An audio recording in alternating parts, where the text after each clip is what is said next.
order of business is to approve the minutes from last time, and I know there was a little bit of conversation about a small part of the minutes, so if people like, we can have Ray address those.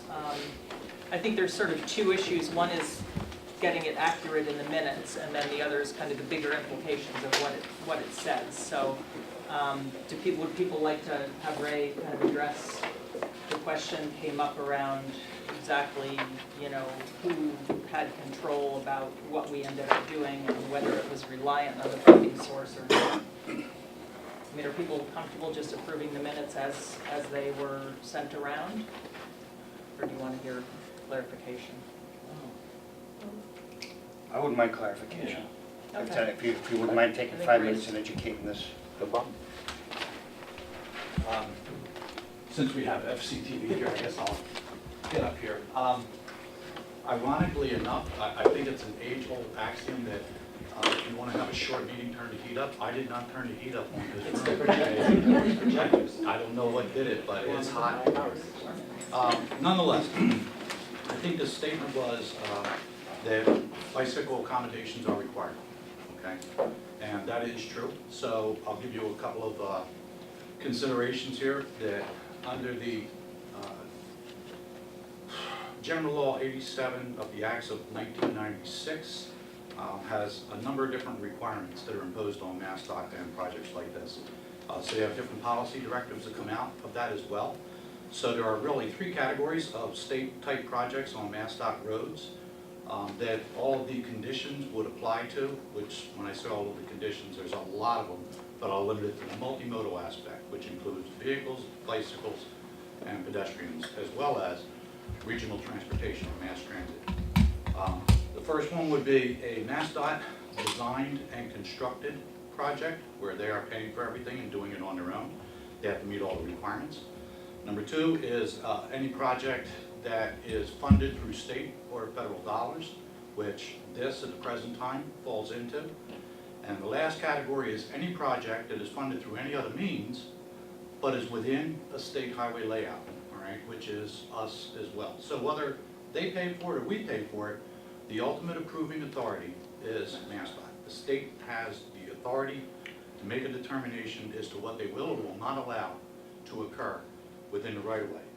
They have specific mandates, and I think the language is that they must make all reasonable provisions for accommodating bicycle and pedestrian transportation, all right? So the key word here is reasonable. We submitted the original plan, conceptual plan, which met all MassDOT requirements. So it did get approved by their project review committee up in Boston. However, that's why your group is here, because the town does not want to go through that full magnitude of road widening, tree takedowns, property encroachment, and what have you. So the goal of the committee then would be to try to develop potential alternatives, and like I said, I think the key word here is reasonable alternatives. So given that the minimum standard for a sidewalk width is 5 feet, it can come down to 4 feet to go around an obstruction. The minimum width for a standard shared use path, which would be a bike/pedestrian path, is generally 10 feet, but it can be 8 feet as an exception. And even at 8 feet, it can be constricted down to, I believe, 6 feet to avoid an obstruction, all right? So I've already walked the project area a couple of times. And is it possible to have those accommodations? And in my mind, yes. So I know the discussion that your group had last week, I think you're really off to a good start. I think that you will be able to come up with that reasonable accommodation. And if that's the case, I'm fairly certain that we would be successful in presenting the project to the state such that they would fund it, all right, which means it obviously wouldn't be a local taxpayer burden. I think the end product, given that we would be putting in curbing, drainage, all right, and one of the primary purposes of the curbing anyway is to control the drainage, all right, as well as the lane delineation. But at the same time, that makes it much more attractive as a corridor area. If you can imagine then, the full width of the road would be milled and paved after the water main project, would be restriped, reconfigured, then we would have new sidewalk, let's say a new shared use path. That, I think, would be very much of an enhancement, okay, to the area. But that's just my opinion. That's for you to consider. But the hope is that when you conclude, that we'll be working together during this process, and that you figure there are two opinions that the board is going to consider at the conclusion of this, your recommendation to the board, as well as the Department of Public Works recommendation. And of course, my hope is that we are going to be on the same page and that the recommendation is going to be the same recommendation. So, that being the case, under any and all of these conditions, MassDOT must approve or disapprove whatever it is that we come up with. If we do not have any bicycle accommodation, I can almost guarantee you that there will not be an approval, because they have a requirement to consider it, they have a requirement to make a reasonable accommodation and force others to make that reasonable accommodation. And if they were to ask me, can it be accommodated, my answer is yes, but yet we're not doing it, they will not approve it, all right? So I don't know if that helps to clarify it, or? Is there a delineation between what they will approve but won't fund versus what they will approve and fund? Is that a gray area? Can we put our arms around that? I think for the state to be willing to actually pay state dollars, I mean, at every level of government, there's always a wide need for available funding. So would they prefer to give money to Falmouth? Absolutely not. They prefer to use it on one of their own initiatives, all right? That's the bottom line. So there has to be something in it for them. There has to be something in the form of an improvement. A new 5-foot ADA compliant sidewalk is definitely an improvement and enhancement, okay, reduces the liability for them. The shared use path, even if it was 8 feet, that reduces the liability for them. It's an improvement. It meets all of their design requirements. The curbing, we would handle the drainage issues, the road grade, slope. Also, the curbing has the ability to not stop a vehicle if it goes off of the road, but it's going to cause significant damage and slow it down, okay? So there's a lot there for them. I would say that if that were the case on this product, that they would definitely fund it. And that is my hope, because we're talking millions of dollars. Absolutely. It's not cheap. Now, what would they potentially approve? Let's say we're not paying a dime for it. We'll approve it, you can do that to our property, but we're not paying a dime. I honestly don't know. I don't know what the conclusion of the committee is going to be. Because bottom line is, it sounds as though there's gotta be a bike path on their property, some way, shape, There and has to, form. there has to be bicycle accommodation. Why don't we do the briefing, because I addressed this, the 7 Okay. accommodation options. The only other question I'll have, if I may, unrelated, is there a possibility to shrink the road, even by a foot or 2 feet, and lower the speed limit? Is that anything that we could potentially look at? Standard width of a lane on the state highway is actually 12 feet. All right, Okay. what's being proposed here is 11 feet. All right, so it's going to be the minimum width required to begin with, and a 2-foot shoulder. All right, on either side. So you're looking at 22 plus 4 feet gives you a total of 26 feet with the curb. So that's the. Is that inside face of curb, inside face of curb? I'm sorry. Is that inside face of curb to inside face of curb, 26 feet? Yeah. And then, And that includes all striping. It's not as though, it goes from the center line of a stripe to the center line of a stripe. So if you're looking at the center line of the road versus the center line of the fog line, it's not from the edge to the edge, it's from the center to the center of the line. for the 26, Yeah. so center So line all to the- fog line, center line to fog line is 26 feet? No, it's 26 feet overall roadway width. I'm sorry, Okay, okay, the fog line will be 2 feet inside Okay. the edge of the pavement, okay. okay? And the speed limit. You asked If about I the may. speed limit? Well, if it give, my thought is if we can shrink it down, then you would want to lower the speed limit, which But you would can, be a you great can only, thing. you can only lower the speed limit under chapter 90 if you do a survey and you take the 80th percentile of the traffic that travels the lane. And many times when we've done this, we've been working on this in McCoy, Goes you up. end up raising the speed limit. Speed limit Because actually chapter goes up, 90 is yeah. very rigid in how those limits can be set. You can't just assign a speed limit to the roadway. It has to be 80% of the surveyed chapter 90 speed. Just a thought. If I may ask a question, you say that we could narrow the width of either the multi or the sidewalk because of the obstruction. Is there a rule of thumb how far you have to go on either side do you go back to the standard size, so to speak? I can't say there's a minimum, but I can say that on sidewalks specifically, that you can only go down to 4 feet because that accommodates a single wheelchair to begin with. And a wheelchair also has to be able to turn around. I want to say the distance on the turnaround is either 100 or 200 feet, I can't quite remember. Just so when we do the walkthrough, Right. if we think we have an issue, Right. we can figure how far we have to go to either side to go back. Right. I would minimize it. I think the obstructions you're really talking about is either a pole or a tree. Okay. And for the trees, for the most part, I think that it's a very short distance. You're probably only looking like 20, 30 feet, for a constriction on something like that. And the other thing that I did want to remind everybody, because I forgot last week, our division, engineering division, is out there marking the bounds, okay? So corner property bounds, as they abut the state layout, serves as a bound for the state layout as well. So they're being marked in orange. Now, I've taken a look at some. I don't know that you're gonna be able to find them all, so we're gonna try to make it as visible as possible for you, but it gives you at least a mind's eye view when you're out there as to where the state highway layout is. That's very, very important because you don't wanna go outside it. So if you're gonna swerve, all right, if it means constricting it, we'll constrict it, okay? But if we cross over on property, it's something you don't wanna do. I know it's something that the residents don't wanna have happen either.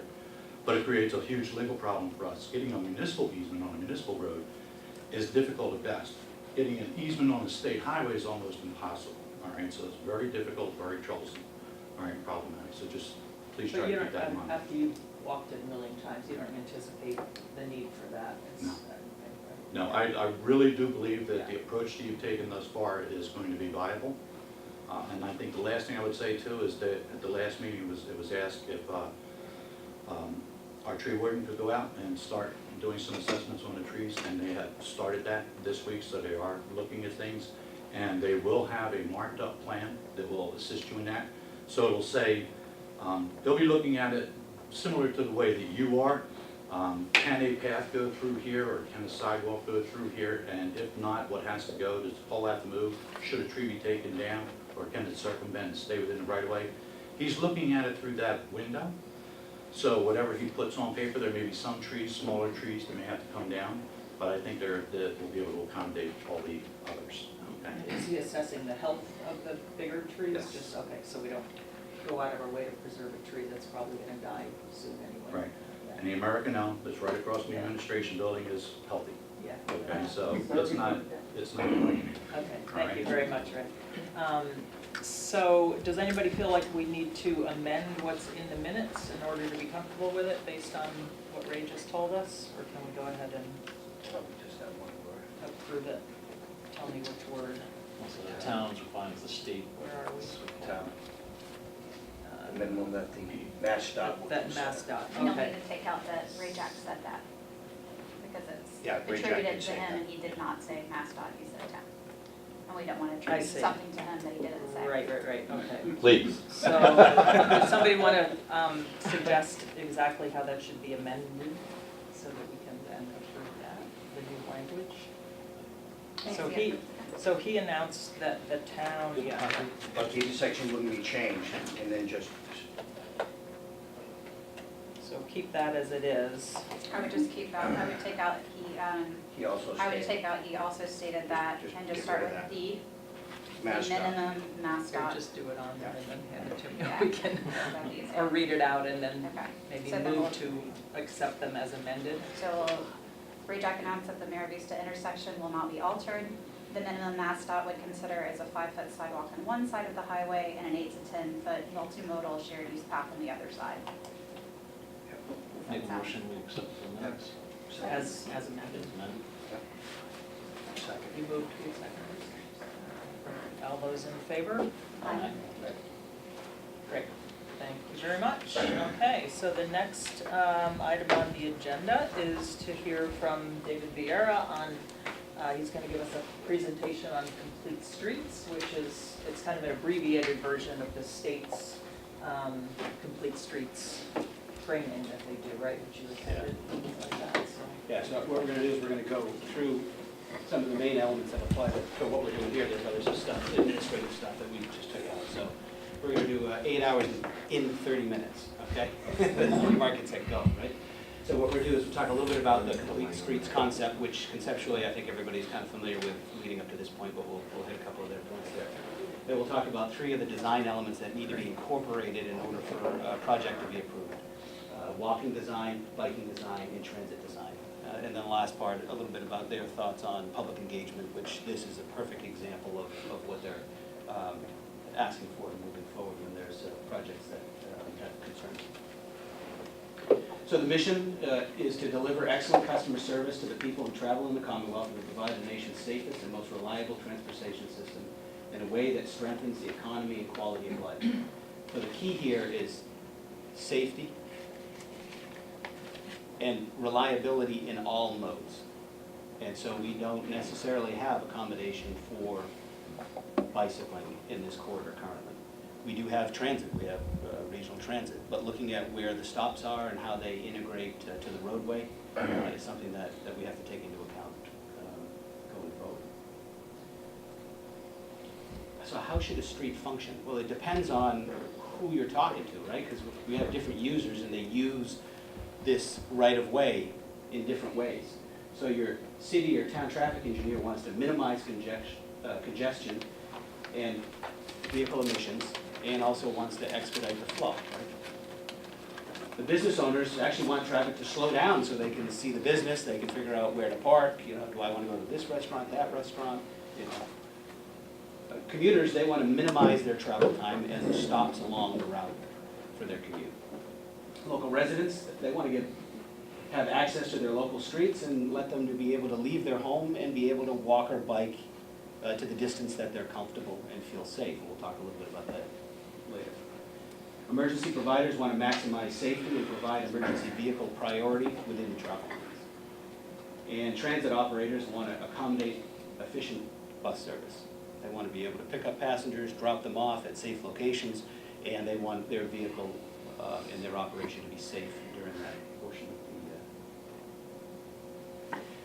the I left this slide in here because here's an example of, on the top left, a rural street or suburban rural community with no accommodation for bicycling. Now, the minimum accommodation of one of the 7 accommodations that we'll talk about in a while is what you see in the lower right, the bike lane. It's within the right-of-way. It doesn't have separation, so it doesn't provide a higher level of safety or the feeling of safety. And we'll talk about some of the statistics about when folks want to bike and when they will or won't bike. It's a function of how safe they feel and how safe they are. So here's the street. You've got a sidewalk on the right, you've got 2 travel lanes, and you've got that turning lane on the left. Now, after a complete street design, this is the new roadway. So the turning lane was shortened to a standard distance in order to cue cars for the turn. Trees were planted. See, we went from that looks a lot like a ticket to me. That looks like where I grew up, right? Right in front of the driving range, right? Look at that. You got the folks walking on the side there. Now there's a buffer with trees. You had all that just dead space on the shoulder. You now have a bike lane with a 2 to 3 foot buffer zone, non-structured buffer zone. You can also put a structure in there, but in the shorter, and cost-wise too, and the shorter width, being able to make that accommodation and make the bicyclists feel safer because they've got that 2 foot setback to the oncoming traffic, or the traffic coming behind them.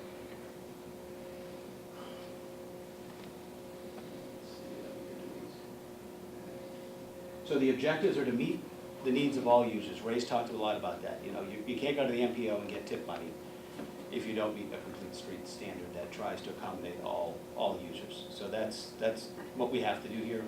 We have to decide how we're going to do that, but we have to do that in order to move forward with an MPO application. The fundamental needs all users have in common are people need to feel safe, they need to be safe, and they need to feel safe for the entire trip. If someone is trying to go from East Falmouth Village to T-Ticket Village, and there's a 1/4 of a mile that just doesn't feel safe, they're gonna abandon the trip. They're not gonna do the walk, or they're not gonna do the bicycling, because they're gonna say, well, when I get down there by the lumberyard, it's kinda hectic, it's crazy, anybody can turn off. You know, I think of that, heading southbound on the left-hand side, there's a lot of open pavement. There really isn't a curb cut, there isn't a curve, there's nothing, there's just open, and people can go anywhere they want. Now imagine being a bicyclist, and all of a sudden you've got trucks and cars coming in and out, and there's no sense of where you have to be alert. It's like, I have to be alert all the time, well, you should be anyways, but you have to have the hypervigilance versus knowing that there's a set place where vehicles are gonna enter and exit your bicycle travel lane or multimodal path. So here's a couple of 100 pages of other guidelines and books that you can go to and reference. These are the Federal Highway Administration, and they talk in detail, granular detail about the turning lanes, the separation standards. We won't get into all of those, but once we decide the style that we want, this is what the engineers will go to come up with the final design after we're doing the conceptual design at this stage. So walking design. The design principles for pedestrian use is slow in comparison to other uses, to reduce the disadvantages of walking by making it comfortable. I know it wasn't comfortable that morning that Mr. Rabisa went down to the store and T-Ticket and fell in that pothole, because we hadn't maintained it, we didn't have safety at that corner, and there was a question of whose jurisdiction it was, who was responsible for making sure that that sidewalk was safe. So now you can imagine that a week or two after that, after he fixed his sprained ankle, he was probably telling his buddies at the coffee shop about the problem down there, and other folks were like, well, I don't want to walk down there. I don't want to end up falling or slipping in that. Or it was raining, I don't want to go down there today because I can't get through there. The whole sidewalk is going to be a puddle. I can't get over it, right? So those are the types of things that make it more comfortable.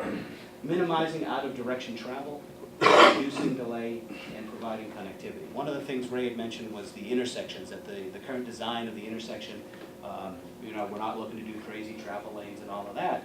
But we might want to fine-tune when we go out there and take a look at it to see just how the crosswalks are.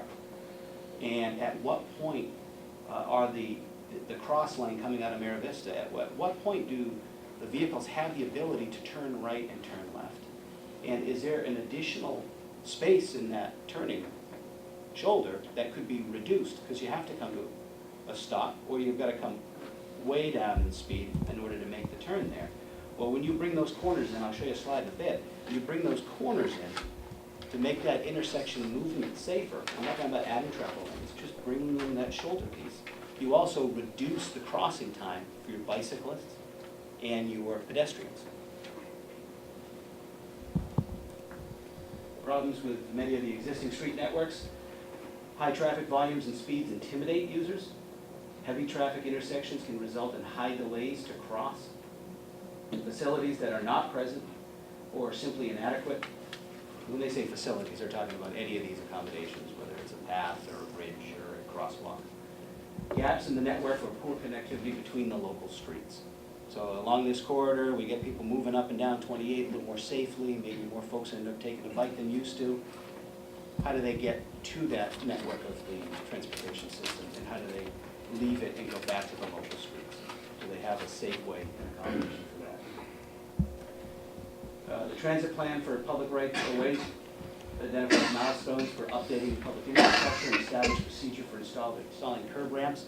Quite frankly, I haven't paid much attention to the curb ramps along that corridor, but I'm assuming some of them are sort of old, just sort of paved down on angles, and they might not quite be there to the standard. I know in T-Ticket itself, we've got telephone poles in the middle of those sidewalks, and nobody can get around them.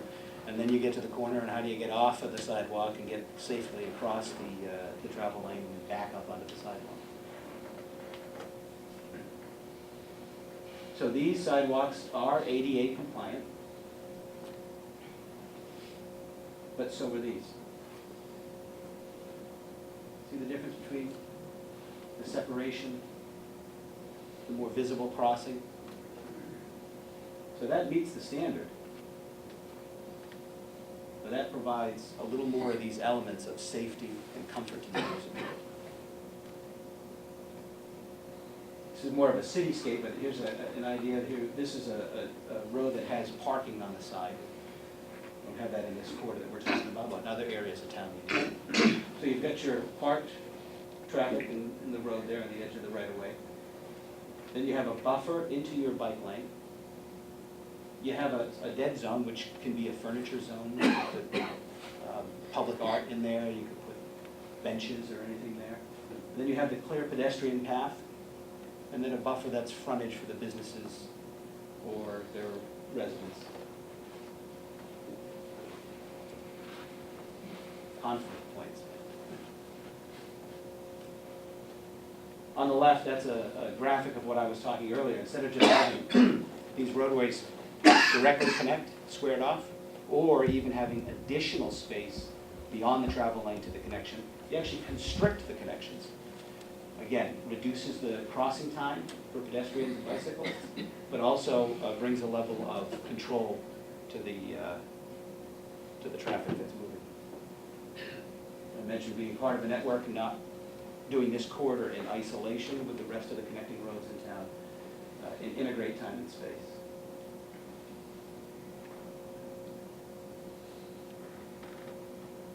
Look at that. Now, when these studies were done, these two intersections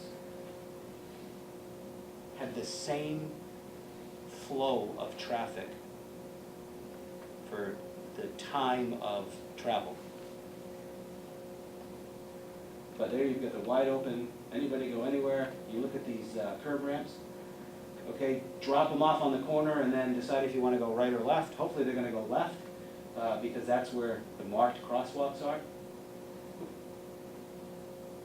But on this one, you've got curb cuts directly into the crossing points at each point of the intersection. Those are curb extensions. Green infrastructure. So when you do these curb extensions, and we're talking about drainage and improving flow, and we're talking about estuaries, we're talking about Little Pond, and we've got the new sewer service area out there, there's opportunities to design into this ways to catch stormwater, to green up the spot a little bit, make it look a little more attractive, but also to be able to catch some contaminants, catch some of that water flow and absorb it in a green space along the corridor.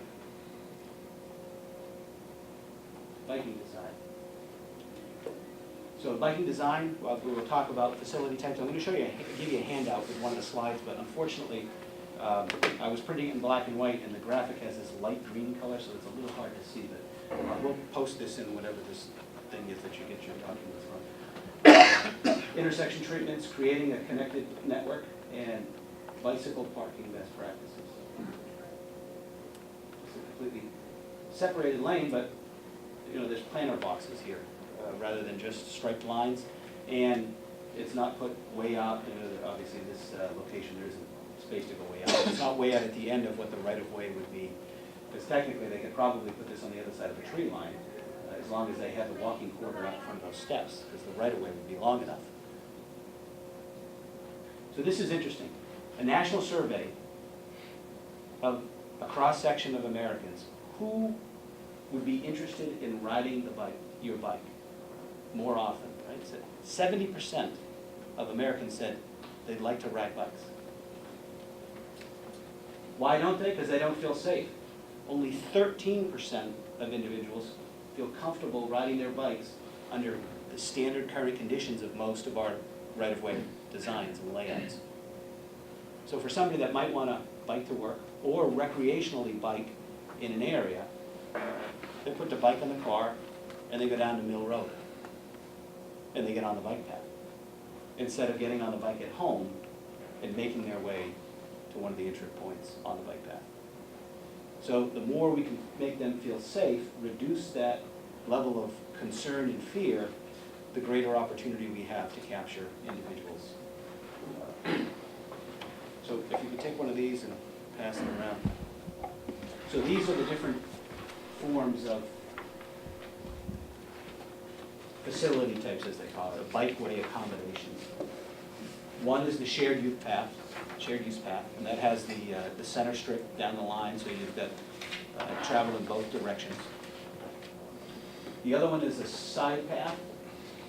You notice that there isn't the large manual buffer on the side path, which is different from a separated bike lane, which is a very small strip. So as we go from left to right, we decrease the user's comfort level and feeling of safety on the corridor, and in reality, the true safety. Buffered bike lanes,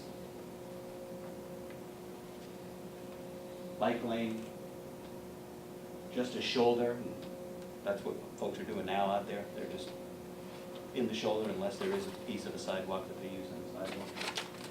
And then the shared lane, you see that in certain areas on town, where the sharers on the roadway, both using the same piece of pavement, vehicles and bicycles. So this is something that as we go through there, we can look and say, well, first of all, is there one best use for the entire corridor? Or are there areas where we can compromise with approval of MassDOT and go the majority with a shared use path? And then in certain areas, maybe it has to change to a little something else. That's something for us to consider as we move forward. What is the difference between the shared use path and the side path, other than it being the side path actually having a road in it, whereas the shared use path might be described as the Shining Sea Bikeway, right? Yeah, So it's like, this has been completely separated from the road. yeah, now you can follow the usually road. have 5 to 8 foot buffers between that path and the actual roadbed, Okay. well, the curb. And the side path's more like a 2 foot Yeah, it's verge kind of. Bikes and pedestrians. But it's still for both, right? yeah, Okay. and it's as close as you can be without actually just having straight lines and being right on the curb. And there is actually a whole nother book just on these designs. One of those manuals in that quick flip through that I went through, there's a manual just on designing these particular facilities. So designing the appropriate facility based on the context. So we look at this little chart, speed, miles per hour, volume of traffic, there's so many thousand cars per day. And this is sort of like the sweet spot. Shared lanes, or bike boulevard, they call it, is up to 3,000 vehicles per day, under 25 miles an hour. Bike lane with a buffer preferred, up to 6,000 vehicles per day, around 30 miles an hour. And above 6,000 and over 30 miles an hour, separated bike lane or shared use path. So I don't know the trips, but I know the speed limit down there, Ray, we're pretty much up in the dark blue, right? Yeah. Yeah. So wider is better, 6 feet is preferred for these lanes, the conventional bike lanes, and trying to mark them through intersections. That's one thing that we don't see a lot of, marking them through the intersections. And also, there's another design, which I don't think I have a picture in here, where there's actually a queuing for the bikes at the intersection in case the bike is leaving the travel lane to take a left-hand turn. So there's an area that is colored out almost like a crosswalk. And so the vehicles come, they have their stop line, they stop, and there's an opportunity for the bicyclist to queue for the left-hand turn. So that allows the vehicle to be in cognizant awareness that there's a bicyclist preparing to make the left-hand turn, and not a bicyclist trying to look over their shoulder and cut in front of a moving line of traffic. So they can actually queue up, know who's there, and then they can make their left turn and the car can continue to travel. The bike lanes, 2 foot minimum buffer. You can buffer on both sides of the bike lane and add a buffer if you have additional width. So here's what's required for the bike lane design. 4 to 5 foot minimum width. 5 foot if it's adjacent to parking. The delineation between the travel lane and the bike lane. Some type of bike lane symbol, some type of marking, wayfinding. And the surface condition being appropriate for the type of, pavement. And then the other stuff is recommended and optional. There's a one-way separated bike lane. There's a big buffer there in the middle. cross view of one-way separated bike lanes.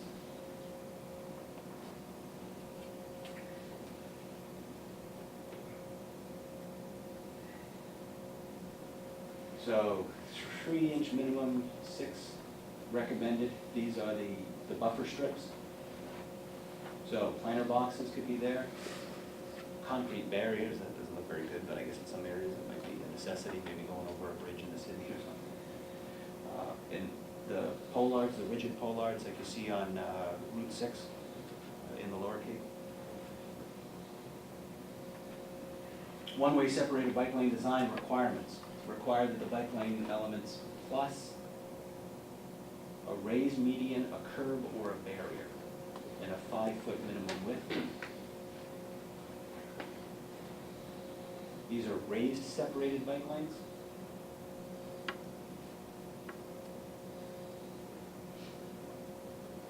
Raised separated bike lanes should feel like part of the sidewalk. Asphalt overlay can be a cheaper way to do the sidewalks if you're using flagstone and concrete moldings and all of that.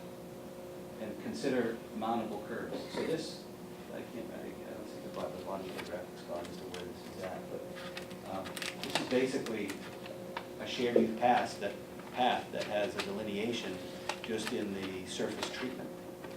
So, okay, bicyclists, you stay on the concrete, and pedestrians, you stay on the pavers.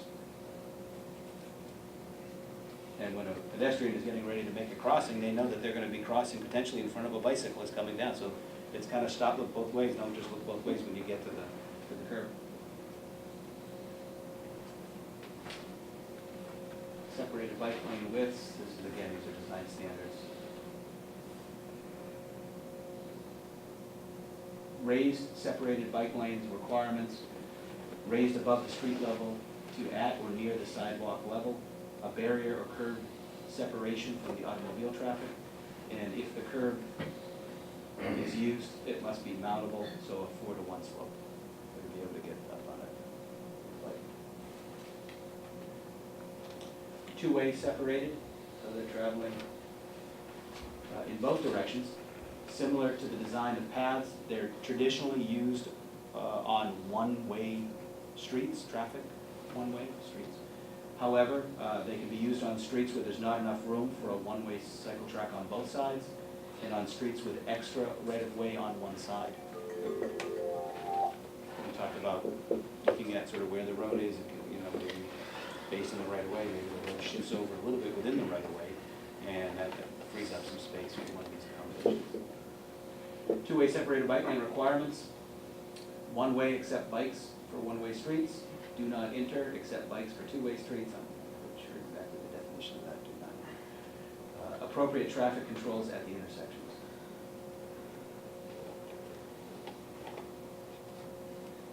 Quick one on transit design.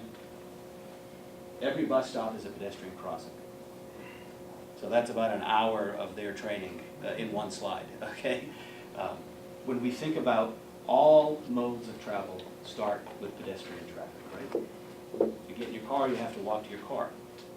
Well, that's not too bad if you have a garage, you park right in your yard, but if you have to park in a public accommodation, you have to be able to walk to your car. If you are going on public transit, you have to walk to the stop or the pickup point. And then when you leave the public transit, you're a pedestrian again. So are you leaving, are you being dropped off right at your end point where you're going to go and to a store or to work or whatever you're going to do, recreate? Or do you still need to get from that drop-off point to whatever accommodation you're trying to get to? So it's important that we view all of the bus stops as pedestrian crossings. Universal design elements, tactile cues, color, lighting, wayfinding, and audible cues, safety around the stops themselves. Now, we've got a couple of stops out there that have been built by the Cape Cod Regional Transit Authority through some grant money that they had. Some have a little bit more lighting and accommodations than others. And so I'm not sure if Tommy still has any money left over there, but as we're going through this and we're looking at where buses stop, might there be an opportunity to make some public transit accommodations. One of my first projects within the first 6 or 8 months of taking office, Bella Rabisa came to me and said, can you sign a state approval letter so that I can put a bench in East Falmouth across from Family Foods with a plaque for Arthur. Arthur Rabisa was her husband, who she met behind the deli counter at Family Foods years ago before they got married. And I said, you know, Bella, I think I can one-up you on this one. I think Tom Kerr still got some money to build those. Matter of fact, Doug Brown, one of our selectmen, was one, at the time the contractor that was building those. So I called Tom Kerr and said, you still have any? He goes, yeah, we're trying to find some more spots in Falmouth to put one of these things in there. I said, well, you know, this woman wanted to put a bench over there, can we do this?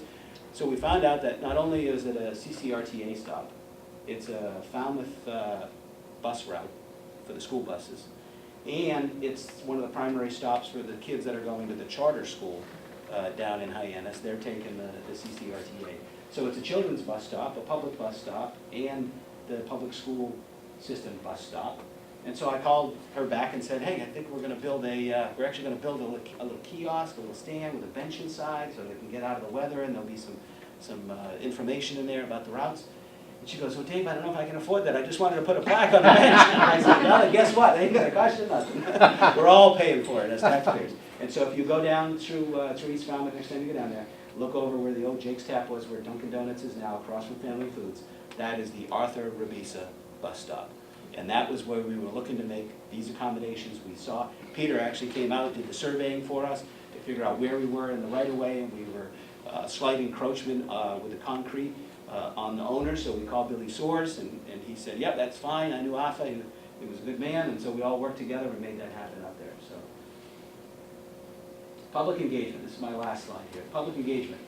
Make the project a positive community activity. I think that's where we're at now. We were all kind of up in arms in the neighborhood and in the village relative to conceptual design, and we expressed that concern, and now everybody's together, working together to move forward. Engage all members of the community. We have, you know, all the different sectors that are on this task force, and obviously will be involved at the final public hearing that we have here. And build a base of community support for the project. I think that as we do our site visit and we have that March public hearing, we'll continue to build support for this and to take it up as we go forward. So if you want to go to the 190 some odd slides that are in the full presentation, you can go to masscompletestreets.com, and you can also download the 1,000-page manual that they have on how to implement it. Great, thank you very much, Dave. Good job. So a couple of takeaways that I get from that are, I think, relevant for our project, and I'd love to hear if others have others. First of all, and Ray alluded to this as well, the fact that this can actually enhance a neighborhood, you know, visually, and you know, with landscaping, with good design. And I've seen other presentations by especially this woman who's now the DPW director in Newton, I believe, who is a big biking advocate, and she gave a great presentation here last year and had some amazing photos and also stories of people in neighborhoods who really did not want this stuff to happen, and that, you know, it was going to destroy the neighborhood and so forth, and ended up loving it because not only did it look better, but it really it sort of brought the scale of living down to the pedestrian level. There was more interaction among neighbors. People could be outside more. It was just, you know, friendlier in many different aspects of it, and it really enhances it. You know, ended up enhancing the neighborhoods. The businesses really liked it because it kind of calmed everything down. People were more able to access the businesses by bike or foot and not have to worry about parking. So that's, you know, one thing to just kind of keep our eye on the, you know, the positive that can come out of this for the people in that area.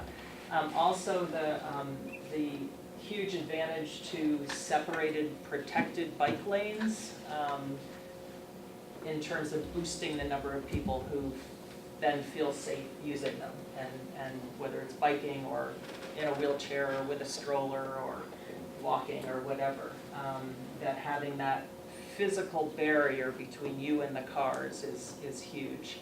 And then the chart, the kind of thing with the dark blue upper part, quadrant that we sort of fit into in terms of the miles per hour that just sort of confirms that we fall squarely in that quadrant in terms of, separated, protected does seem like the way to go. Anybody else want to throw anything in on, yeah? If I could go through the chair, I don't know if it would be Jack or Peter. If we went with one side of multimodal, would that suffice legally as a bike lane also? So then we could have a buffer between the curb and that, a grassy area or whatnot. So, okay. Yes, and that 'Cause I'm goes, not just thinking of, I'm not just thinking about adult bikers, I'm thinking of family with little kids, training wheels. They wouldn't be on the edge of the road, they'd have that buffer, be able to enjoy it. And there are actually some bike to school grant programs that, with the T-Ticket Elementary School being there, and at the far end, the East Falmouth Elementary School, any work connecting the schools back to that, there might be another round of grants that we could look for to make safe connections so that kids can get on there and actually get to the school, whether it's to go play on the playground or actually bike to school. Ray, you want to?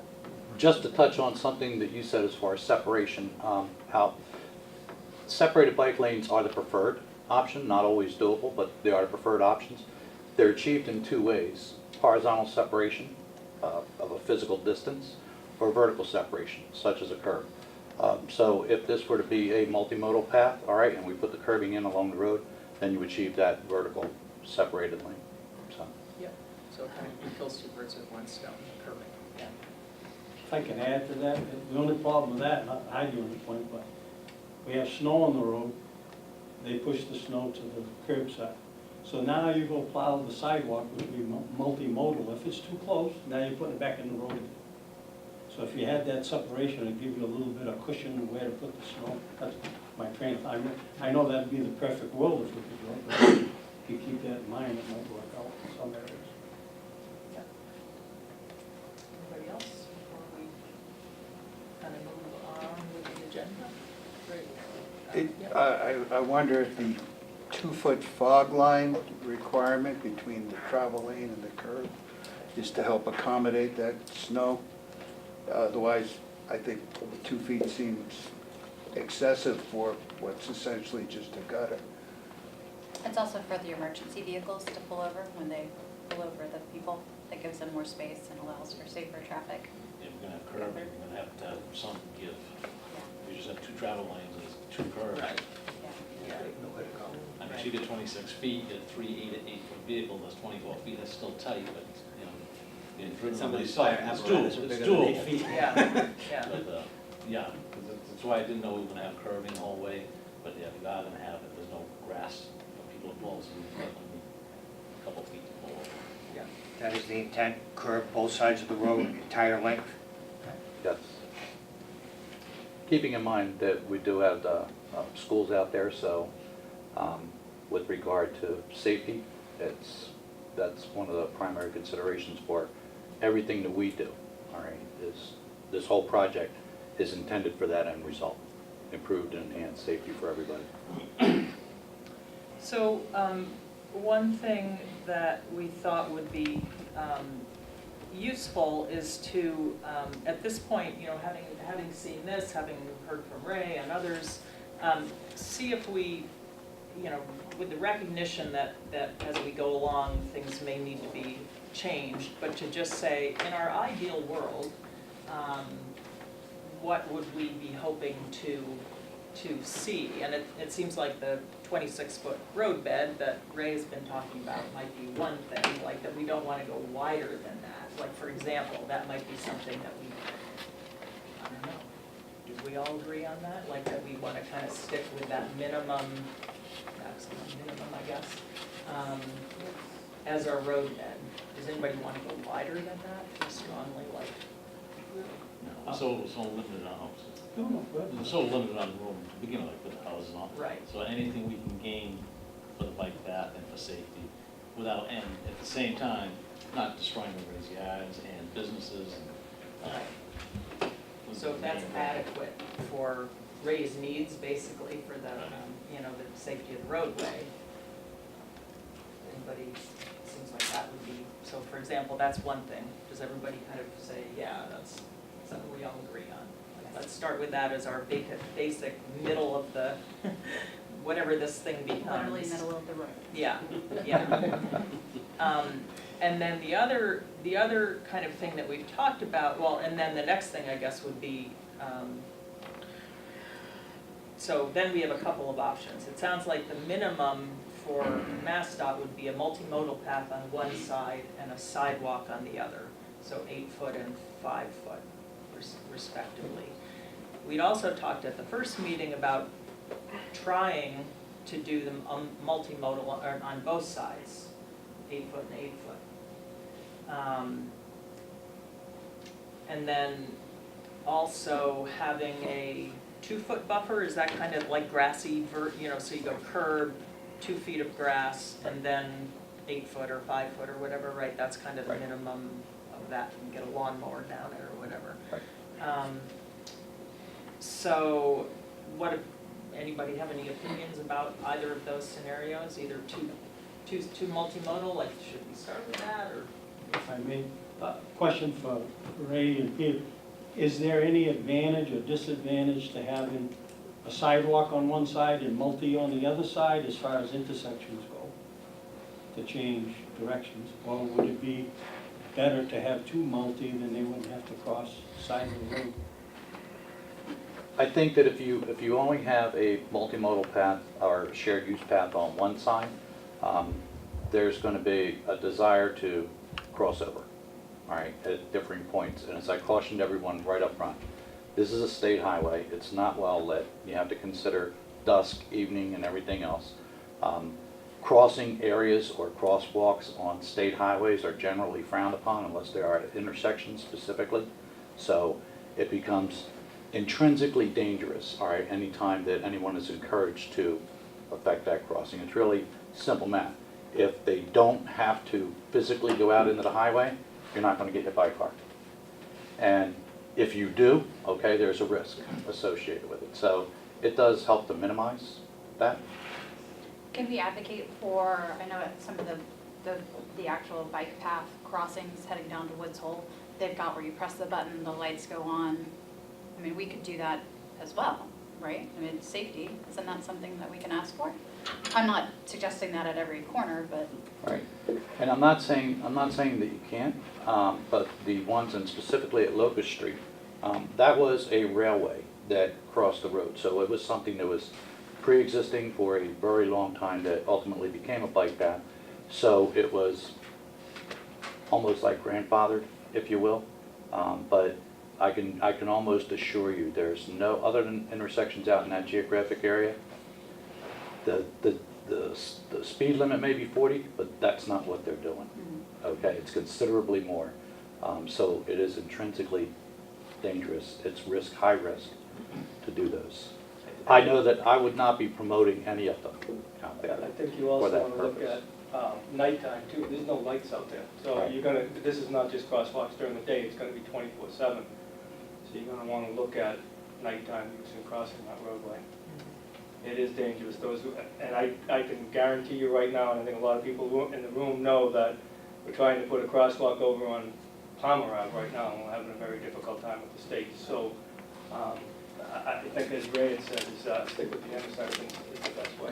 You know, one thing to think about is if we have the shared use path on one side for the whole corridor, so that's sort of like the bicyclist HOV lane. And maybe look at a bike lane on the opposite side. So if you're going significant distance, you're going to be in the shared use path. That's the safest place. You're going from one end to the other, or you're going all the way down to the intersection where you have to cross anyway. And if you're making commute traffic on the bicycling, commuting on the opposite side, you've got some separation, not the level that you do on the shared use path, but having a bike lane on one side and then the shared use path, which would get, I would imagine, probably 80% of the traffic of bicyclists who would feel the safest on that end.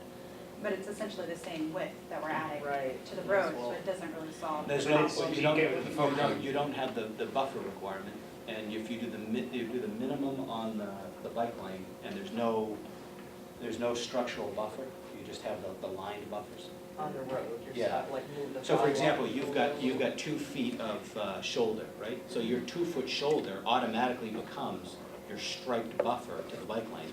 And then you're talking about the one directional bike lane beside that, Which the width is, minimum of 5 versus the 8 plus, so 2, plus 2 off 5, the curb. and So your 5 8 for and the 2 is sidewalk. 10 versus 5. So it's still another 12 feet, It's because fi- you've gotta it's- have a sidewalk as You well. would add 5 feet to the existing layout on the side that the bike path would be, because you've already laid out 2 foot of a shoulder, which that shoulder can be the buffer to the bike lane. Sure. And then you've got the 5, so you're only adding 5 on that one side of the road. Then you put the sidewalk.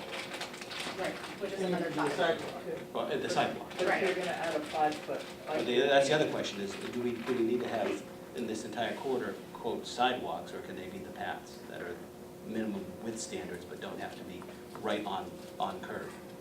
And Correct. the minimum width bike Yes. path, one directional only. There's a dual-way bike path, there's a minimum of 8. That's 8. A single So that- direction So bike that lane would, is- that would be on one side. And Right. if we're concerned that there's too many crossing points that we can't accommodate for, then having the lesser Right. design I on think the their opposite. standards, that's 6.5 feet minimum width. That is for one directional bike path, it's not for 2 directions. 2 directional is minimum of 8. Oh, that's correct. So if you were traveling, let's say you put a northbound lane, if you were traveling northbound, bicycle traffic could go north or south on the shared use path. Yes. But if the traffic believed on the southbound lane that there were too many points that they needed to cross for whatever their commute was, they'd have 5 feet on grade, separated just by marked lines. So the roadway, in lieu of being paved now 26 feet curb to curb, is now going to be 31 feet the entire length. No, it'd be 29.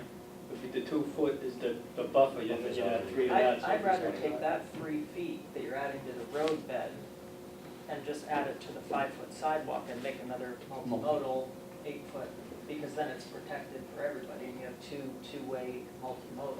I have a question for it too, when you're done. How concerning is pole moves, hydrant moves, and whatnot? Because I did my own survey of the board last few days, I've been really getting into this, but the north side is quite congested with hydrants, telephone poles, right in the way of what would be a path. So there'll be quite a bit of that to accommodate another bike path. The hydrants will be strategically placed based on design. So construction starts on the water main in about a month and a half or so, 2 months. But we're going to be starting at the other end, so there's plenty of time to adjust the I didn't hydrants know if you to were moving the facilitate hydrants where they were. whatever the design is here.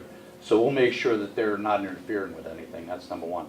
On the south side, there are some crossover poles, so we're not talking about the mainline poles, we're just talking about the service crossovers.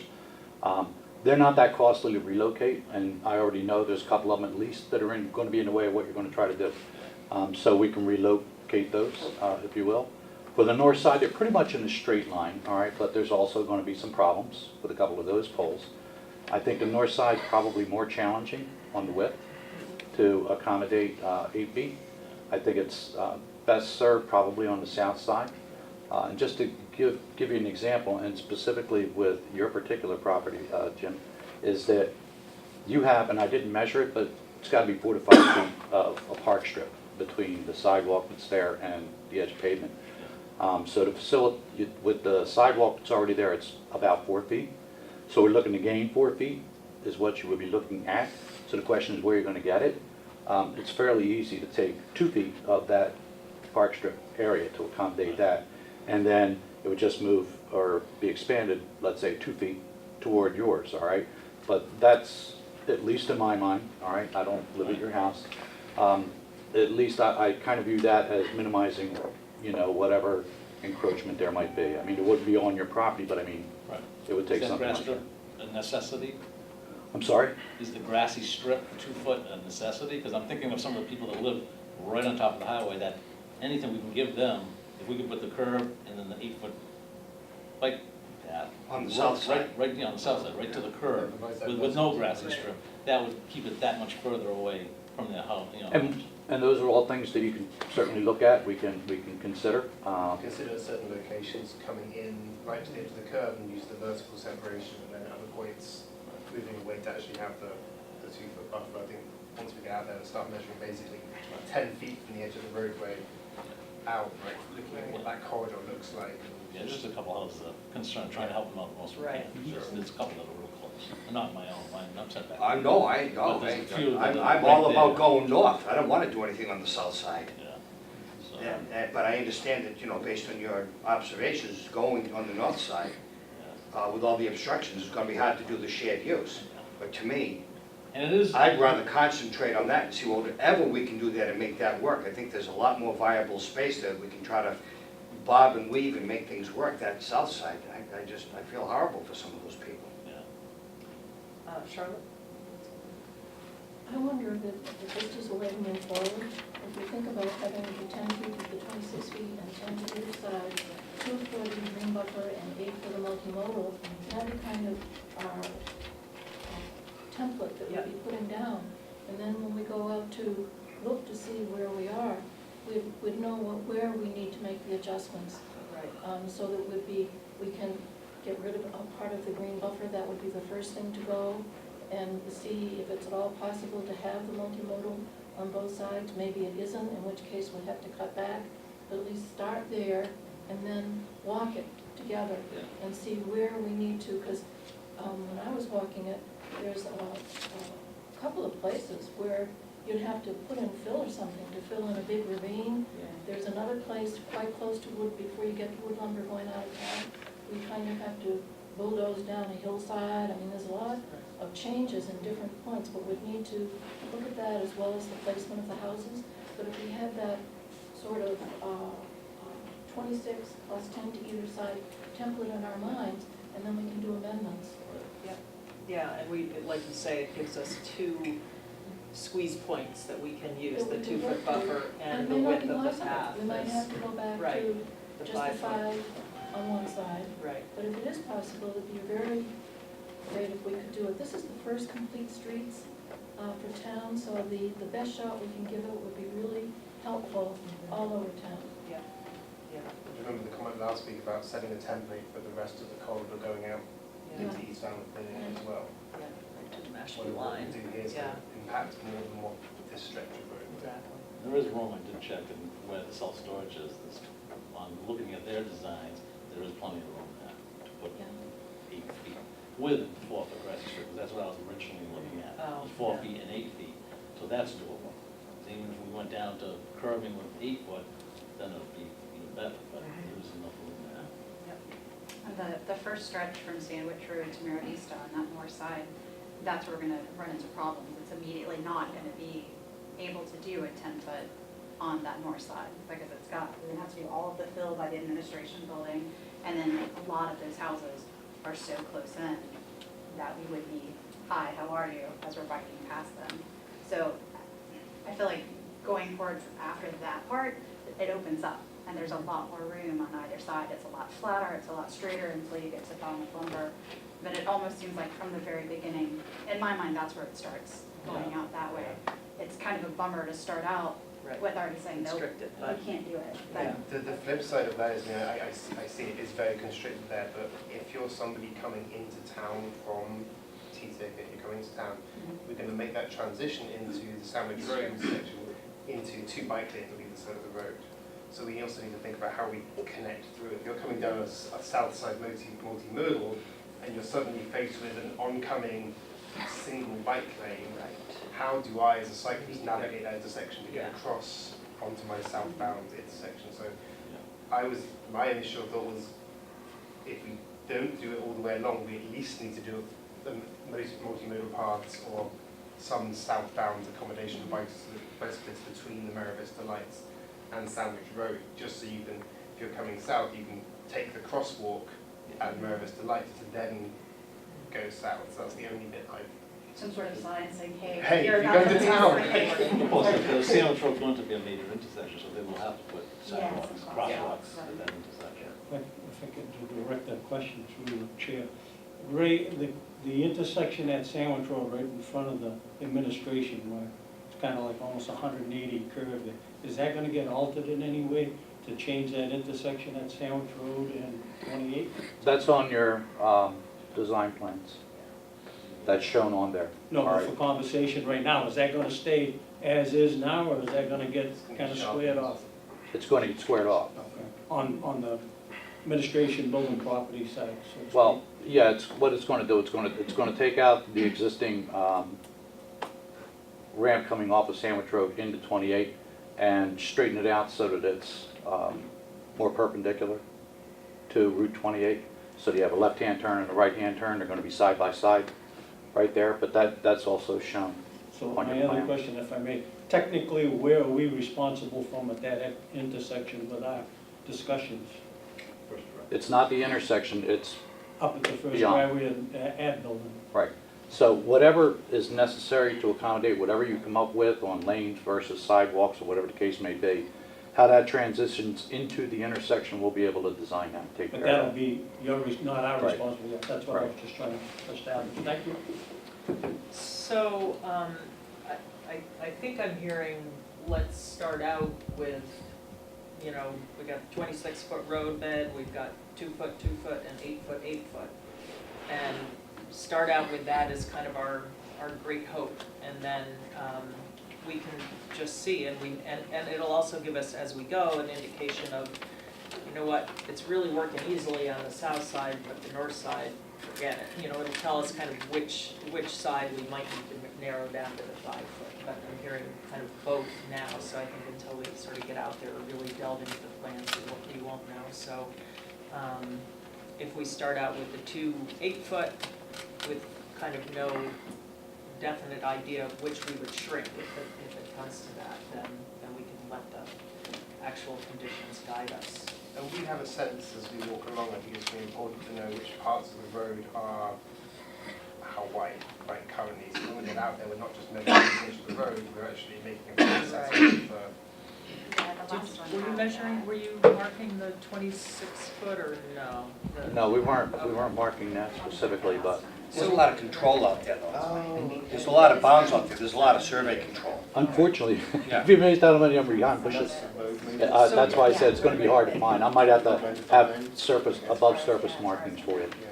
Well, another thing we might be able to do though, Ray, if it's all right with Jim, is we can go out and take measurements across the street at so many intervals, and mark it in the street, so when you come out, this is 28 feet, 26 feet. That, So you'll know the width of the roadway, and then you can go back from there, you'll see the bounds, and that'll be basically your area that you can work in. Right. If it helps. Yeah, or mark the center line or something that we can So many measure hundred off feet, you're on of. the edge of the road, we can say 26 feet wide, Yeah, that'd be 28 good. feet wide. right.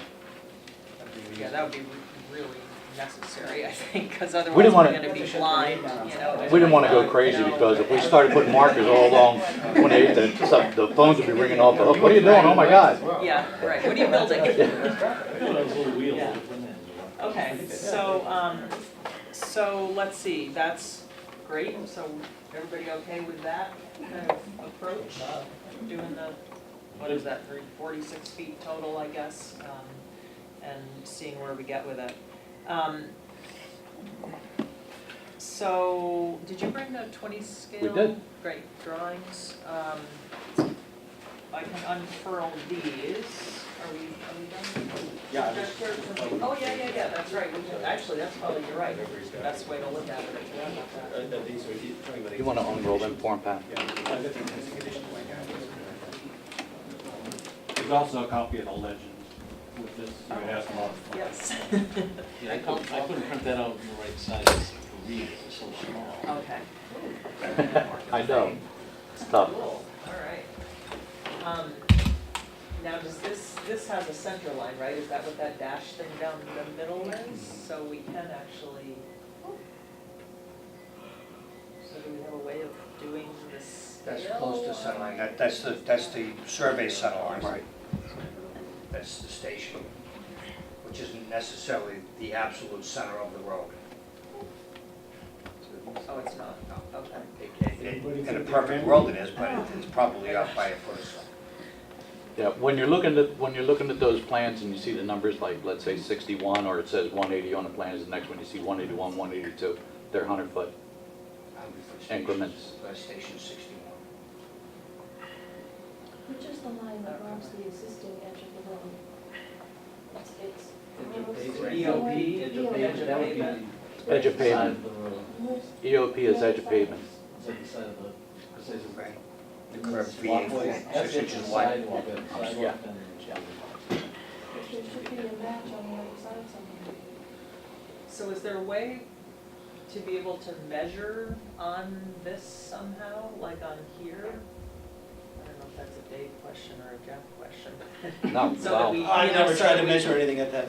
Yeah. that Yeah, those, easy. those yeah, if you have a actual scale, you have a scale I and do scale have, I plans. do have a 20 scale if you want to do some quick measurements on it. I've got a scale here. Yeah. If those plans want to come out. Make 10 copies, just a few.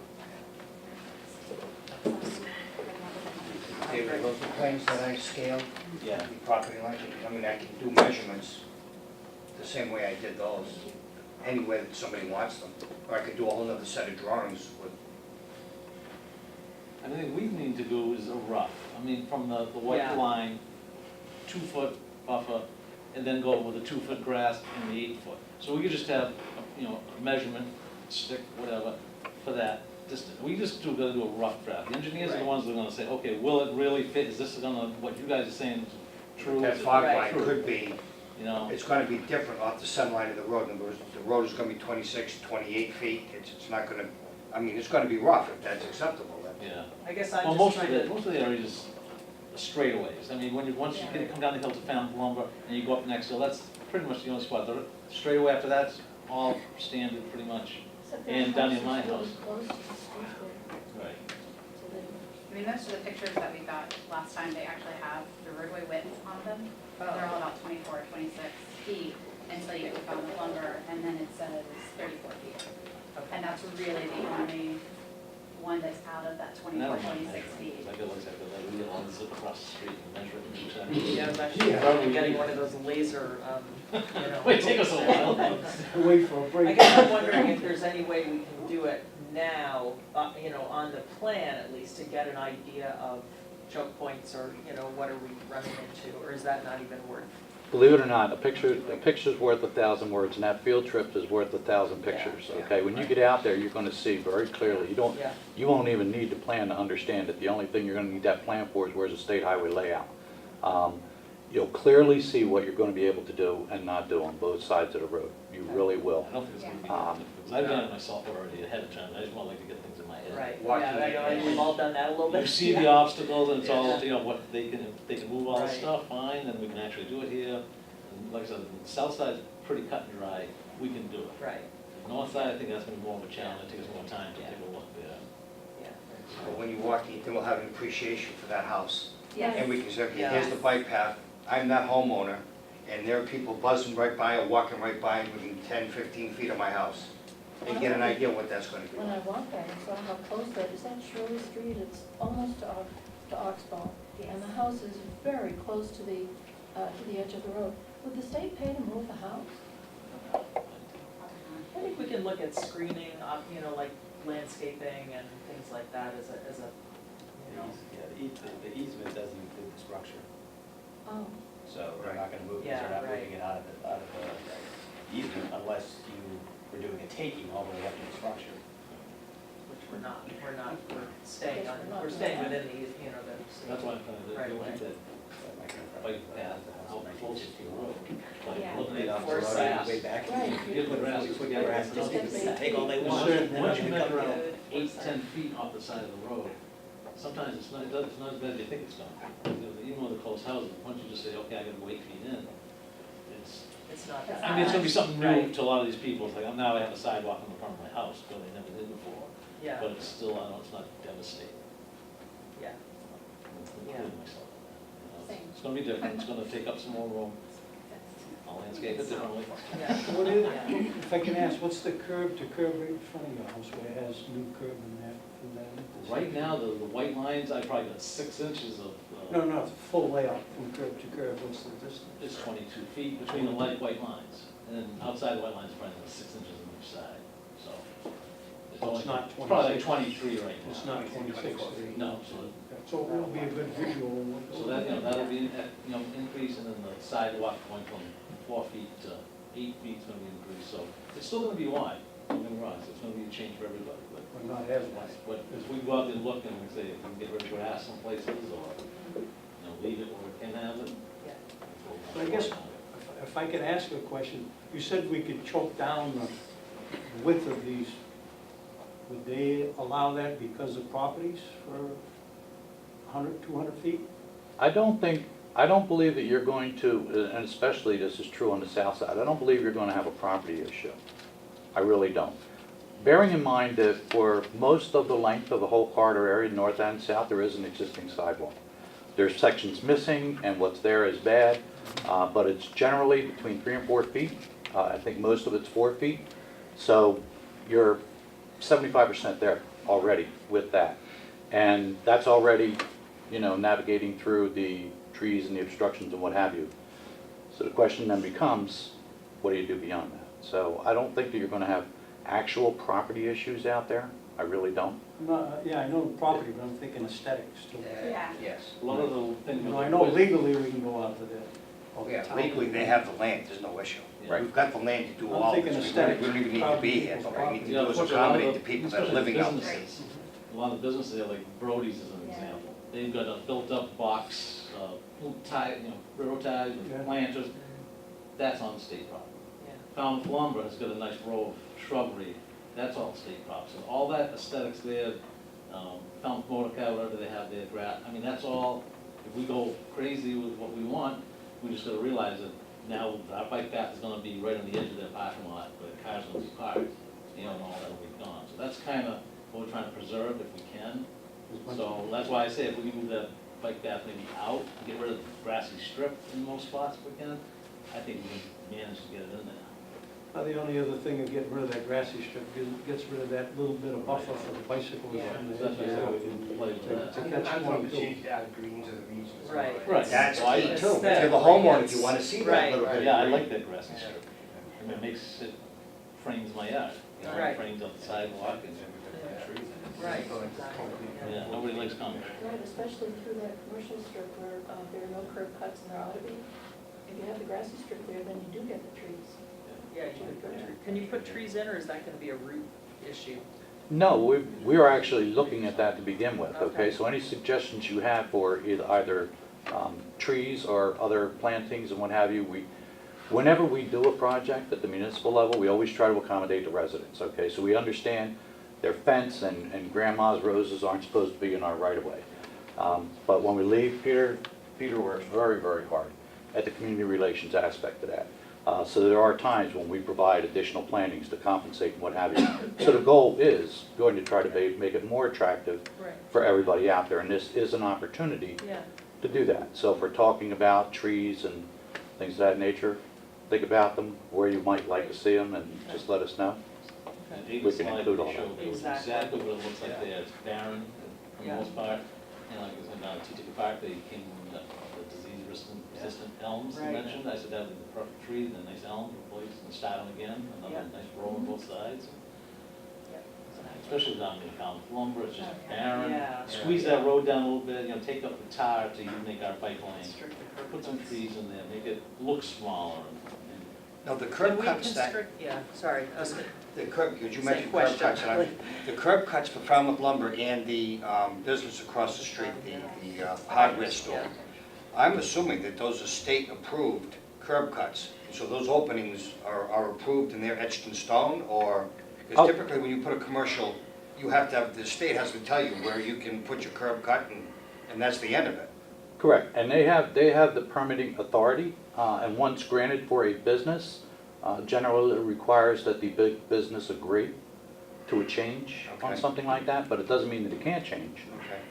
And they might, especially if we provide landscaping or whatever, it might Correct. actually look a lot more attractive for their, I wonder how much for it's their gonna affect business. Falmouth Lumber by, Well, yeah, that- I think when we that's, get down there, it's we huge. talk to you Augustus can and say, hey, what do send you need for 15 tractor trailers through there now, but they might need that, I don't know. Good point, right. Yeah, they need most of that.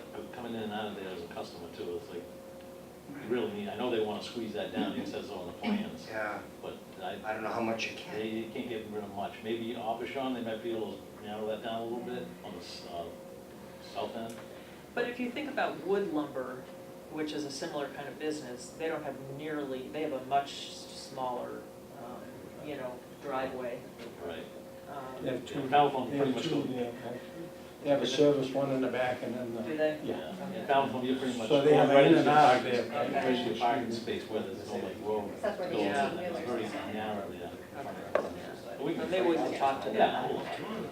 Yeah. So I'm wondering, is there anything else that we can really do then substantial before the site visit? Like, should we bother having this? What's that?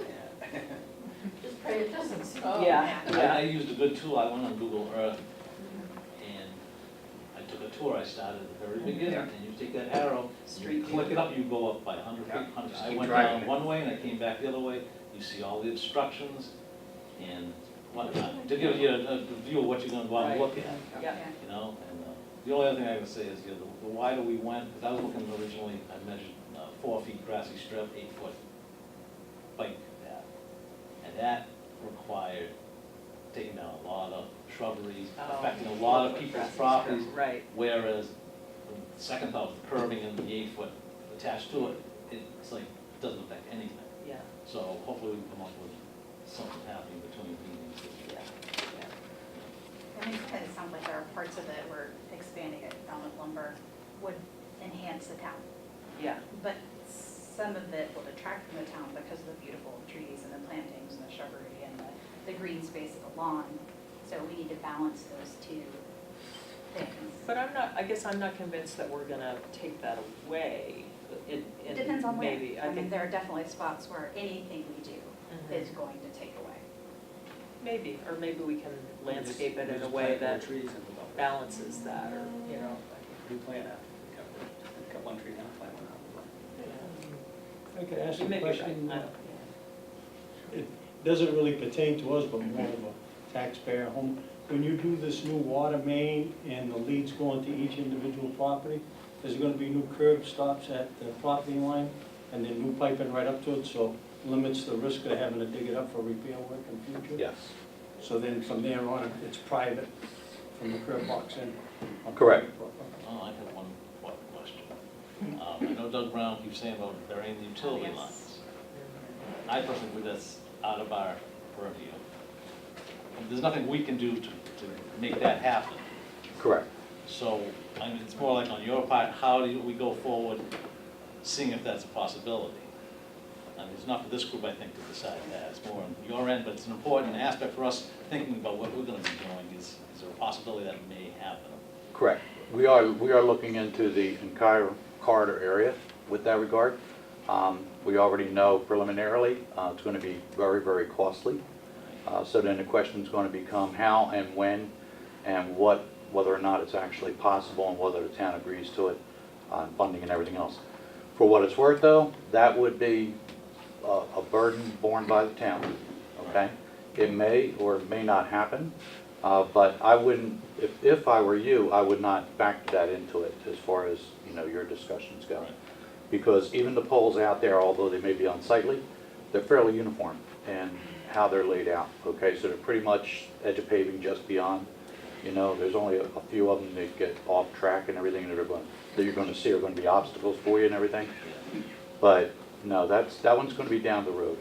That's gonna require much more discussion, consideration, design and everything else, and then ultimately town meeting and funding and all that, completely separate from this. So it's not part of that project in that regard, because the state wouldn't be If I paying could for it add either. to the conversation. I'll go, or you want to? Go ahead. Oh, okay, I just want to say, our responsibility isn't to make a decision, it's to make a recommendation. And if you're going to include burying the utilities as part of our recommendation, it just puts a little bit of wind in the sails of that particular Correct. aesthetic consideration, so there'd be no reason not to include a recommendation. The recommendation is nothing. If I could add to that discussion, it sounds really great, the underground utilities, which would be in the perfect world. You have to understand, and you can verify it with anybody. Every single business, every single house is gonna have to pay for their own service from the street line to their property, which a lot of it's gonna include a new meter socket and everything. So that's not gonna be included in the underground, they're gonna have to pay for that. So, and sometimes it's gonna be, especially a business, it's gonna be a lot of money, heavy wires. That's all true, but any, if we are having it as a recommendation, just having that conversation to bring facts like that to light would be a good part of moving in that direction. Well, that's why I'm saying it now, because a lot of homeowners think it's just the pipe, the wire in the road. I think that They're would. running down the road, and then everybody's gonna pay They individually. wouldn't stand right now. Right. But y'all are responsible for the utility poles, Well, responsible for for repairing them when they're smashed Us? into by trucks, or who Or fixes is them? that the us? No, utility? no, Is that the no, utility? that's Eversource. But they Eversource take is care in of charge the of that. lead wire from the pole to your house, the utility I'm company. just does. thinking of a But pole if you that's go been broken for underground, a then year. it's the homeowner's responsibility. So, Okay. I'm not saying I'm against it. never mind, I just People wanted to need that clarify. kind of decision. So should we cancel next week's meeting? It doesn't seem like there's really anything. Well, Alice, do you set a time for taking our walk? 9 to 12, so On next Saturday. Saturday, right, at this point? Yeah, 9 to with 12. 9 to 12, and then With the if rain the weather date. looks iffy, check your email. We'll, because we do have the weather date of the next Something Saturday. What's the date? As a possibility. February 2nd? February 2nd. Can I make a suggestion?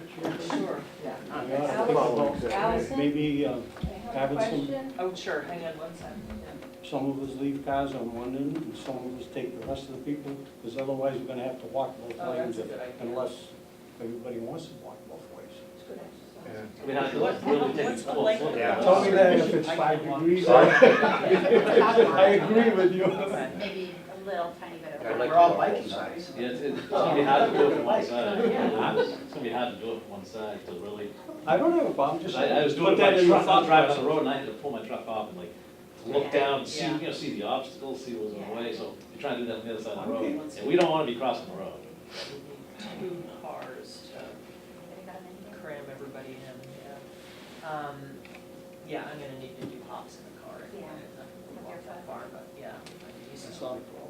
I'm just, So shall we meet at the parking lot of the administration building? Because I'm assuming on a Saturday that's. Well, there's a conference room there, so we could convene a public meeting, agenda item, in the conference room, and then embark at the. half of us are gonna go there before. And for those that have vehicles that they're not gonna use, just leave them in the Right, back and- parking lot, Yeah. we'll use the vehicles we're gonna use, and then come back to that location to do a wrap up. Okay, In the so that the admin building will be open or? Well, no, the Dunkin' Oh, Donuts across Dunkin' the street has a Donuts? conference room. Oh, Yeah, really? yeah, they built a conference room Yeah. there. Because it's the old bank. Okay, Usually huh, big. all right, That's why I have all my meetings. And we're going to Like Oxbow, a coffee. good to know. and there is a winery, and I'm not stretching. Yeah, you're right. And they do I heard about that. It's like when you You'll take need that your- afterwards. We could ask them if we could leave a couple of cars in their parking lot. They're very nice, they're very community oriented. So we could leave a couple of cars there for the end of the road if people were too tired to come back. Okay, I'm just not suggesting. really? Okay, that would be great. Town time. All right, but in any case, we'll meet at the Dunkin' Donuts. Yeah. And then if you got a And then van we that can we can all post it fit as in, a fabulous. public meeting starting. Right, although we did decide that we were not gonna invite the public to walk with us because we could end up with 20 Right. people and it would just not, it would be a safety hazard, so. And you were bringing the vests? Sorry. Is that correct? Yeah, I'm gonna get the, The reflective vests, right. And there was a question in the back? Yes, I just want the group to know that there is a majority of development on T-Ticket Highway is on the north side. There's Cedar Meadows, which is low-income housing. There's the Clipper Ship housing unit. There's actually 6 roads that come out onto T-Ticket Highway from the north side. And most of the houses on the south side are just individual properties. There's only 3 roads from the south side. So in consideration for that, since they're not thinking of putting in too many crosswalks, you might want to consider the wider path, for the north side, because in essence, you could have more people using it. I see what you're talking about, yeah, okay. We'll We're definitely trying to take have that a wider into. one on both sides. Right, we hope to do both. I And understand. I think if we have to shrink it, it'll be because of constraints, but we'll definitely keep that in mind, thank you. Anything else, Ray? One last thing before you go. Peter reminded me to remind you that we're also going to be redoing the sidewalk on Mara Vista. So, Oh, nice. Oh, good, okay. Got a time Both frame? sides? no, one side. Now, are either of you able to be at the walkthrough, or? I'm going to try to be, yeah. Okay, great, I'll be there. okay, wonderful. And that sidewalk on Mara Vista, it's already funded, so it's in the works right now. Great, The time frame, we just wanted to make sure that when you're out there, your sidewalk, when you're doing this design, that you take that into consideration. You know that's gonna be coming up to the intersection of the Mara Vista intersection. Is that chapter 90? Yeah, and that's gonna go from 28 all the way down to Manhattan. But that's not gonna have specific cycling accommodations associated with it? Be a wider sidewalk. Wider sidewalk? Yeah. Are there standard materials that are used for all of this? HMA, what's that? mixed asphalt, that's, Oh, I mean, there's no way we're gonna get brick pavers. well, that's not good for biking anyway. Bikers Or want- strollers. Concrete. Yeah, Toddlers. yeah, or wheelchairs, it looks nice, but. Yeah. It'll be asphalt. One question I have about the height, so, I think what we've been talking about is that it's gonna be all up at curb level, but is there, I guess it would be hard if we're gonna use that 2 foot, because I actually prefer it to be at street level, you have the 2 foot barrier, and then you have it at street level, so that on a bike, you don't have to be doing this with all the driveways. But if we're gonna be kind of weaving in and out of that 2 foot thing, that might be harder, I'm guessing. Easier to have it all up. Yeah. Is there a way to minimize the dip Yeah. at the sidewalks? Oh, there's minimum slopes that we have to consider as well. So Yeah. especially for Right, ADA. minimums, but, Yep. but, Grade like 110 to 12, Right. you don't even know you're coming down. exactly, that would be great. Is that part of the ADA stuff? Well, there's an absolute requirement for that. That's, what's that, 1.4? For what? The slope on for the. Yeah. That's just like. It goes up the, But if you do like. I think the maximum is what, 83? You know you're going down and then Yeah, come back. that's what's, it's like 112. 112, right? 1 and 12. As if it's 1 too- and 12. 1 inch and 12. 1 to 12. 1 and 12. Okay, anybody else, 1 inch any and other 12. comments from the public? 1 inch to 12. Great, why don't we adjourn the meeting and we'll 12 see everybody next Saturday. Well, for next Saturday, I think it's just the walk. That was 9 AM. What's that? I don't Yeah, know, what is, that, that is the point of order. Julian, Post or the Ray, agenda I don't as a know, walk is next since week. we're not inviting the public on the walk, how do no, we post that, it's- or how does that? Well, this one's a little bit tricky, okay? I'm not the Frank Duffy on this one, but I will say this, that what you are actually doing is conducting a site visit. And in that context, I want to say that it's not an actual meeting and that you wouldn't be deliberating on a site visit. In other words, boards and commissions are allowed to go on site visits where they don't have to have a quorum and what have you. And if they do have a quorum there, it doesn't violate any laws, but you can't make a decision, so to speak. Sure. Yeah, We want information gathering. right, Right. It's a site visit The for planning you, board not a goes on meeting. site visits, yeah. and the first couple that I went on, they're really tough, because you want to say, yeah, so then we can, but that's the conversation you can't have. Correct. Right. Right. You can ask questions, you can get facts, you can wish somebody's family well, but you cannot now try to come to some agreement among yourselves. That's out. But we could come back at a Yes. set time to the conference room and then have Okay. those discussions. Right. So we could adjourn at 9:15, or was it 9, what time did we say? 9?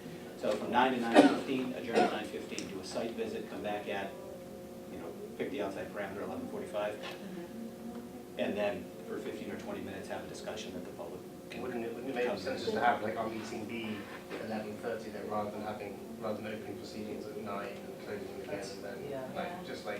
let's do our site visit from 9 to 11:30 and then just have a an open meeting at 11:30 for. Again, you just gotta make sure that when you get together for a coffee, that there's no deliberation in the coffee shop. Okay. You want- At the beginning.